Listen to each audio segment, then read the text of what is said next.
a bit of context, this is the West End we're fronting onto.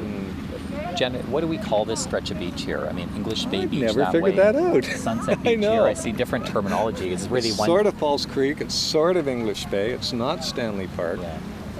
I don't think we have a name for it yet. But whatever you call it, this effectively is a front yard to what's probably now around 100,000 residents. Well, we 100,000 on the downtown peninsula as a whole. So that's the West End plus Yaletown, Cole Harbour, downtown south. Yeah. Which is not as many as people think it is. It looks like a lot, but 100,000 people. There's often, that surprises people. It's not that many. They compare to Manhattan. Some people think Manhattan's 8 million. No, all the 5 New York boroughs do. I think Manhattan's 1.4, something like that. Yeah. How many times have you heard that the West End is the densest residential neighborhood in the world? Or many times. Not remotely true. No. Not remotely true. By world standards, median density. Yeah, it's about 70, 80 people per acre, gross acre, as they say. You have to be careful what you're measuring. But well, thanks for that perspective, because that's a myth that has a lot of legs, obviously. Oh, it does. I've given up trying to. Yeah. You know what it is people can see high-density towers across water. So it's just like a cliff, right? What they don't see are the smaller buildings behind.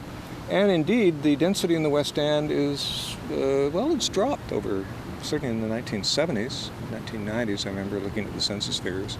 It's been around 38,000 people since about the early 1970s. And that's in the West End specifically? Just in the West End, so that's west of Burrard, more or less, and south of Robson, Georgia, and then Cole Harbour on the other side.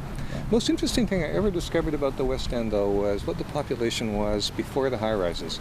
When the Sylvia was the highest building, 8 stories. There was a sign that said "Dine in the Sky." You go up to the restaurant at the top. Well, if I tell you the population now is about 40,000, what do you think it was in 1956 when? I'm not even going to venture to guess. 23,000. Right? Now, after 56, that was when we brought in the zoning that led to the Vancouver special of the 60s, as I like to call it, concrete high-rise. The number of housing units, these one-bedroom apartments, little concrete box in the sky, it went up 5 times, the number of housing units. But the population didn't even double. Interesting. Yeah. How do you explain that, I wonder? There was a lot of people filling into fewer household units before? Must be, right? And so what was happening? Well, there hadn't been really any housing built in Vancouver in the Depression and the war. So there was all of that pressure. So where would you go to find a place to live? Well, if you came to this city, into the West End, you probably went into a 2.5-story frame house like we see at Mole Hill, and maybe you rented 1 room, and there was a washroom down the hall, and you were fortunate if you had a hot plate. And the attic, from the attic to the basement, it was all cut up into units. So it was tremendously overcrowded. And when the bulldozers came in and cleared all that for a lot of people who could move into a 1-bedroom apartment, a sliding glass door with a little balcony, right, maybe a swimming pool, it's pretty terrific.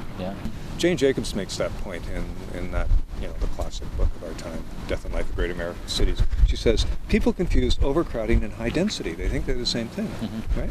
And I remember that on council. I remember one tearful woman coming out and said, we were proposing a 4-story building in Dunbar. She says, don't turn my neighborhood into the West End. Right? Everyone understood concrete jungle, social dysfunction. And as Jacobs pointed out, no, people will often search out a high-density neighborhood because it offers them things they can't find when everything is low density and separated. The West End is our great transitional neighborhood. You have to remember that it's also possible when change comes to make the city better.